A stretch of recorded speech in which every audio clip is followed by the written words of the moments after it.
Can I tell you how overwhelmed I am right now? I am so overwhelmed, and I know you know what I'm talking about. You don't have to be in perimenopause or menopause to know what overwhelm feels like, but when you are at this life stage, overwhelm can feel really big, and it can shut us down. It can take our motivation. We can feel scrambled, and that, I want to ask you, who are you when you are overwhelmed? In this video, I wanted to give you 3 tips for unpacking your overwhelm. But guess what?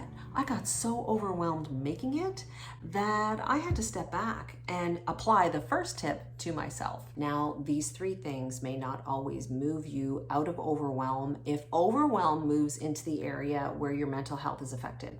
So recently, I've watched my partner go through a major life change, and it affected me deeply because it kind of put our relationship into question.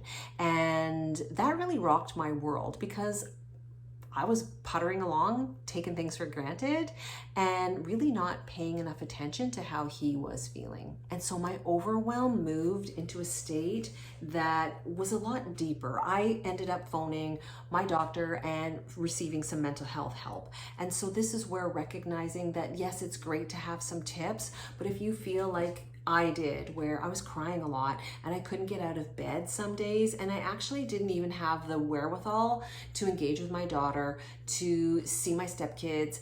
I knew that I needed to take charge of my mental health. I knew that I was losing motivation to come on here and just do the thing. What was important? Just do what I have in my heart. My passion is to make a video every week and talk about all these things in midlife. I didn't have the motivation to do that. In fact, I didn't want to eat.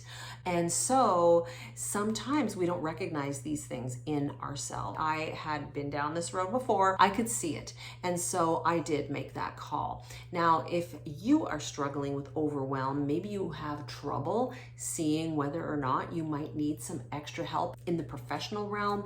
Maybe you can ask one of your loved ones. Maybe you can reach out to your family doctor and talk about why you are feeling overwhelmed, and maybe have a discussion with a professional if this overwhelm is starting to push into your ability to take care of your day-to-day activities.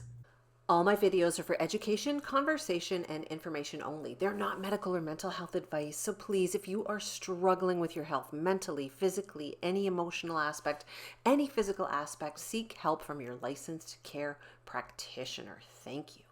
Just in case we haven't met before, my name is Tanya. I like to talk about more than nutrition. I want to have conversations that help us unpack these feelings in midlife. These conversations that are authentic about how we feel and how we can navigate days like this when we feel we just aren't getting the thing done right. So I was getting all hot and sweaty. I was out on my couch trying to film this video. My light blew up. My stand here for my phone, it actually is falling apart. I need a new one. I have some new roles at work, so it's been a busy week for that. And as I was trying to film from the back camera, because that's what you're supposed to do to have a nice, clean, crisp video on YouTube, while I was trying to get the right lighting, I was getting so overwhelmed that I asked myself, and I'm telling you, I'm trying to record this video and someone in my house has just turned the printer on. So you're gonna hear the printer churning while I'm trying to record this. I asked myself, what is important right now? Is it important that I have a picture-perfect backdrop? Well, I would like it to be, but it isn't, because my goal on YouTube is not 1 million subscribers, although it would be nice. So please, if you like what I have to say here, subscribe.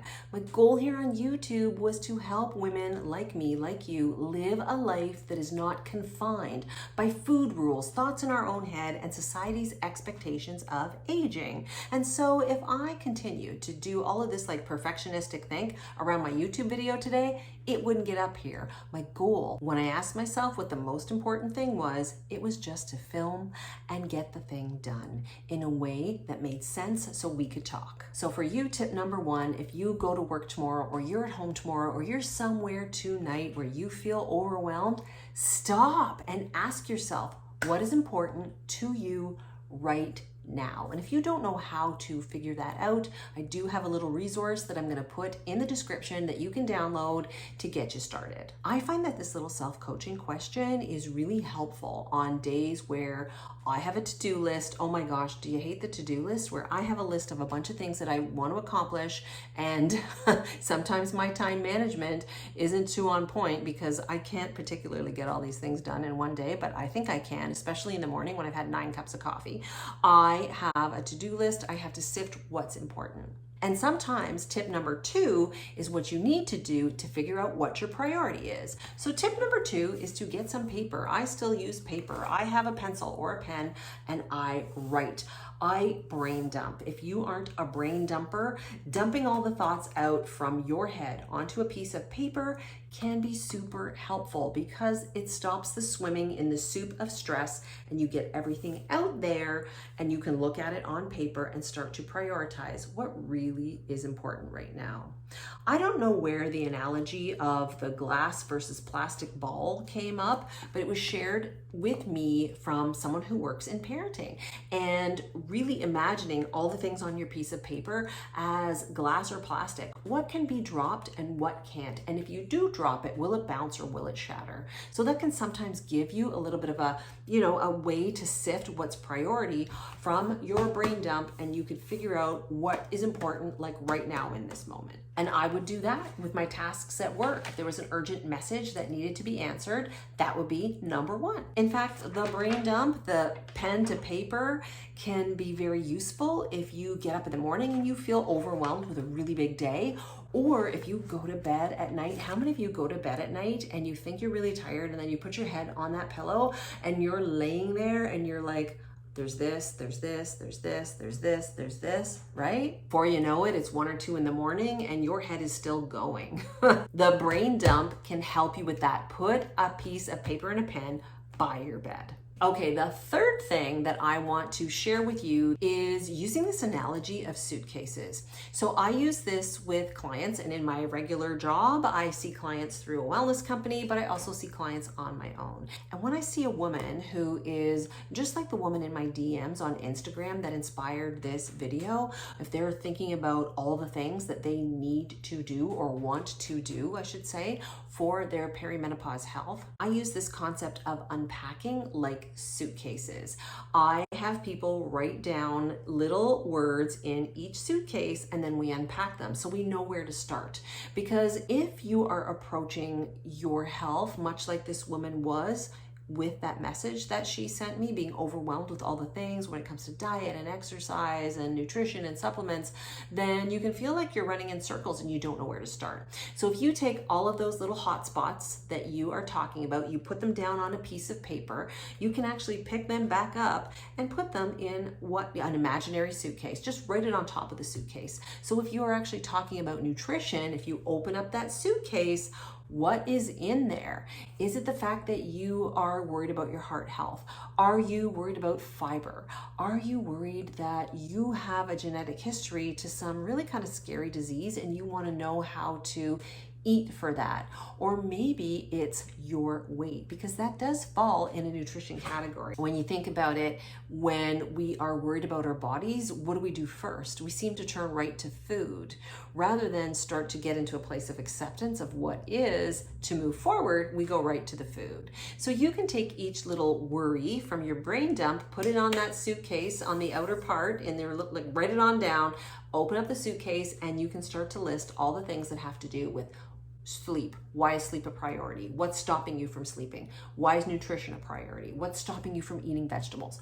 All of that. I hope that makes sense. And yes, that's definitely in the resource linked below. But in general, we all have times and points in life where things can feel like they pile up, where your hormones might feel like they're going like this way and the stress is coming up this way. And one of the biggest things we need to prioritize in midlife is nervous system health. Nervous system and the stress response.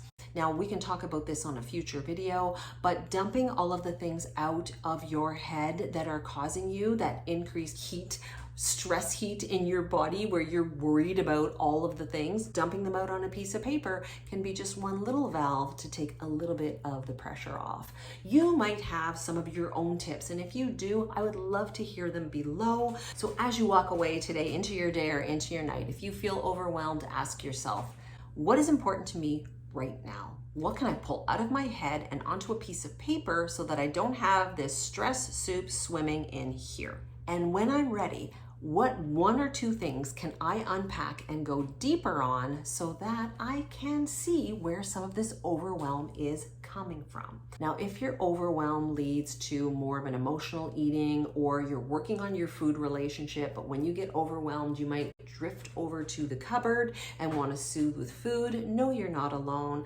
I do have some videos on the food relationship, some things on mindful eating here, and I will be talking more and more about that as I get my own motivation back and decrease my overwhelm to come back here on YouTube and have conversations that matter in midlife.